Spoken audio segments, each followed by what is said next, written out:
I lost everything I had taken when I did this. This is for the master cylinder upgrade to the Sequoia master cylinder if you have done the rear disc conversion. Sorry about that. The rear disc conversion that's sold by SOS Performance. I'm going to run through process really quick.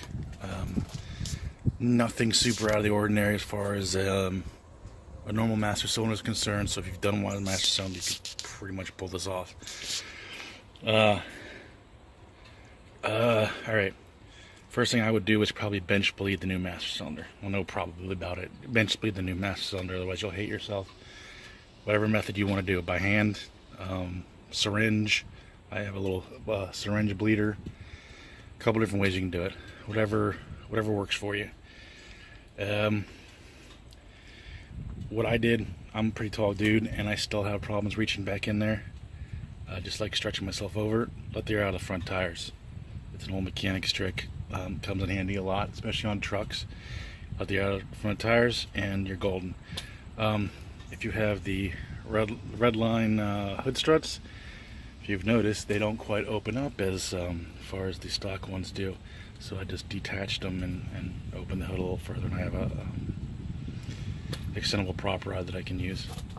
And then you just take off the new master cylinder, take out the lines first, use a line wrench, and then it's just two nuts back on the firewall. Don't forget about the plug on the back side there. Just you can use a pocket screwdriver to get that plug out. Two nuts. I think they're 12 millimeter. Doesn't make a difference. You'll figure it out. You're gonna have to yank a little bit. There is some pressure from the bleeder. Or not from the bleeder, from the booster. You might be able to, I didn't try this, it didn't dawn on me until later. You might be able to pull that vacuum hose up there, that one up the top there, and be able to release some of the vacuum pressure off the brake booster. Not sure. But if not, then you're going to have to tug, because there is an O-ring seal there that seals up inside the booster so you can build vacuum in there. Once you're there, you have the extender lines that the kit comes with. You're gonna have to bend those. It sucks. I'm not too digging it, especially because under that box with the battery symbol there's a Switch Pro, and I don't know if you can even see this, but the lines kind of extend underneath there. I could have bent them a little better. I already had a 90 in the ones when I got mine. If they were straight, they may have been a little easier to bend. I hate bending brake lines. I'm always afraid I'm going to kink them, even though I have a bender. It works. You can deal with it. Tom, the guy from SOS, I think he said these are 12 inches long. I think it's 3 to 4 inches too long, personally, and that's just, eyeballing. What I did was I ordered a set of steel braided lines, and then 4 adapters. I'm gonna have to use the tube nut that they provide in the kit back there. I don't know, can you even see that? And do it that way. That way I can, the lines won't be in the way in case I need to do anything. And I'll get to another reason in a second. Okay, there are your lines. I would attach them to the OEM lines first. Yeah, you can do it loosely so that you can swivel the lines. I mean, it'd be front to back. You're going to need it probably because your bend's not going to be exact. So anyway, you attach the new master cylinder to the adapter plate, which is the big circle with those countersunk screws. I don't know if you can see the adapter plate. That would be the black piece. Once you do that, I also kind of after you bench bleed it, I'm hoping there's plugs on the master cylinder when it came to you. Just little rubber plugs. Just leave those in there, otherwise you'll leak some brake fluid, and brake fluid's not good. What else was I going to say? Oh, the cylindrical aluminum piece, machined piece that it comes with, that's your new push rod. And it's going to be the source of some problems, maybe, unless you're lucky. On the OEM one, there was one already there, set length, not adjustable. Pull it out, you don't need it. The kit comes with 2 button head bolts. So I started this with the large one. Don't use it. Don't ask me how I know this. Don't ask me what the results are. Use the small one. I actually turned it all the way in, and as it stands right now, there's a possibility that I could probably spin it out a little bit. And from what I kind of understand, like 1/8 and 1/16 of inches are like pretty good big adjustments on the pedal. So you might have to play with it, and that's another reason why I got the steel braided lines, or I'm going to get the steel braided lines, is because if I have to play with this thing, taking it off and on, I don't have to break the metal lines, the hard lines loose, and re-bleed every time. Bleeding this truck's it's a pain in the ass. And I'll get to that in a second too. So there's where you stand on that bolt. The kit should also come with some green Loctite, or not Loctite. I mean, it's trademarked. It's thread locker. It's really good stuff. Sorry, I'm standing in front of my garage door and there's a ginormous horsefly like smashing against the window from the inside. It freaked me out. Totally threw me off. So if you want to play with this length, because it's going to have an effect on your pedal travel. Like the way I have it right now, it's a little bit of meh, and then it's whoa. So I'm going to try to see if I can fine tune that out, but I'm going to wait until I get the lines in, so that, like I said, I don't have to keep bleeding this. Test driving, do not go very far. If the pads are dragging, you're going to notice in a couple different ways, either from the smell, and as the fluid gets hotter, the brakes are going to lock up more and more, and eventually you're going to get stranded because the truck won't be able to move. So you might want to bring a ratchet or whatever you use to remove those nuts off the firewall. This is very detailed instructions, isn't it? You might be guessing what happened to me. Yeah, because you can loosen up those nuts and release some pressure off of the rod there, and you might be able to limp home on the shoulder. Yeah, also, I mean, if they're super locked up, you would get some vibration, pulling. This is all at speed. Yeah, it's not fun. Yeah, so unfortunately I went way too far, and yeah, I shouldn't have, and I knew I shouldn't have, and I didn't bring my cell phone with me either. I thought it was going to be a quick back and forth because everything felt good. So at any rate, play with that little bolt at your own peril. Like I said, don't go too far, and definitely bring a cell phone, and definitely bring whatever ratchet, socket, extension, or whatnot you're using. Take that nut off the firewall, because you can loosen those up, and it'll relieve the pressure off the brake pedal, and you can limp home. Once you got that all worked out, and you got everything bolted down, bleed it. I'm having a hell of a time bleeding these brakes. I got them; they're good. I had it's a Speedy Bleeder, SPEEDI. Actually, Speedy Bleed, I think, is actually the website with the I. About $100 with the Toyota specific, and I think it does Lexus too. I would imagine it does. The adapter for the master cylinder cap. It works. It's a push bleeder, and it works kind of like a motive bleeder, so there's no pumping. And I don't know if the motive bleeder, you can adjust the air pressure on it, but on this one you can, and it works off of your tires actually. It did a really good job. I had a bleeder bottle, and I was able to do it without pulling the wheels off or anything. I could just climb under the truck and bleed them. So pre brake pedal rod disaster, I got a great pedal out of them, and then when I came back in, I had to break the lines loose to be able to pull that rod out there and switch the bolts out. I did not get a good bleed.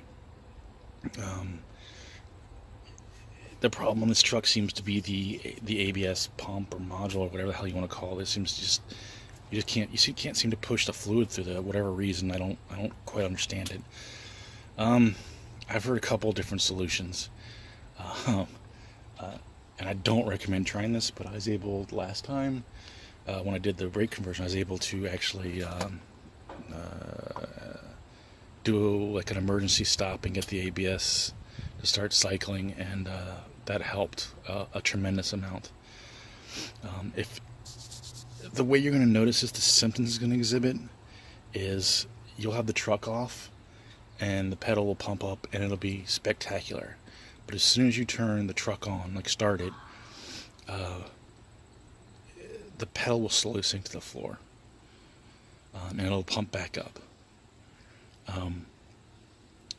I drove the truck for a little while like that, and then it was able to get the ABS to cycle at an emergency stop, and it was great after that. So I don't recommend doing that, quite honestly. I did buy, and I think I may have mentioned this in the disc conversion video, I did buy a scanner, one of 3 that I own now. This one's a little updated, and it's made by Autel. I think it's the Maxi Check Pro. I got it off Amazon. It's like $130, but I looked today, and I think it's like $200 and some odd dollars. Don't pay that much. If that's the route you go, I'll give you a hint, and there's a small memory card on the bottom of it. I think it's like 16 gig. Well, obviously it can't hold everything, so you kind of have to update by vehicle manufacturer. And the way you do that is you have to take the memory card out, plug it into your computer, and then the scanner itself comes with some software that's probably going to need to be updated as well. And then you can, once you get everything running, you'll see a list. And I updated. There was 2 Toyota listings on there that I updated, and I believe there was something on the bottom, like I guess the OBD 2 update of some kind. And I will say you have to do this update, because pre-doing it, I could not get the scanner to bleed these brakes. Post doing it, 5 seconds. I mean, literally, you got to kind of go. You pick the ABS module, and then I think it's like special functions. If anyone needs help, please post on the bottom. I'll even post a video on how you do it if someone needs it. Special functions, and there was 2 things. There was like an auto bleed, and I think that's actually what fixed it. But there was another thing. It was like an actuator test, I believe, where you could test all the actuators. Again, if anyone needs help, I'll film a walkthrough on how to do it, because the Autel thing, it's made in Asia someplace, and the translation's a little wonky, and sometimes the UI is a little wonky too, but does work. Once you get that, man, once you get all these fine-tuned, I can't even tell you if the brake feel is even better. Even with the old master cylinder, I felt it was pretty good. I actually felt it was really good. Now, as far as performance, I don't know that there's a change. I can't really say anything for sure. Possibly, you might have a little more pressure on the back brakes. I